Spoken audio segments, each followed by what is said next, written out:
म असफल भएको थिएँ, तर मैले हारेँ।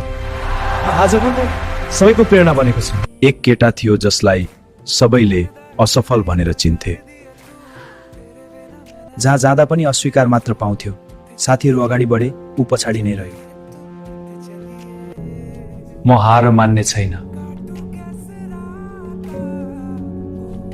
ऊ हरेक बिहान उठेर मेहनत गर्न थाल्यो।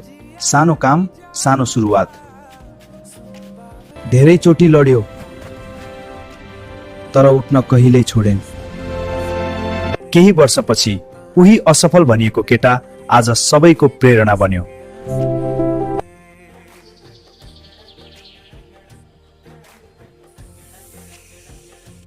विश्वास कहिल्यै नछोड्नुहोस्।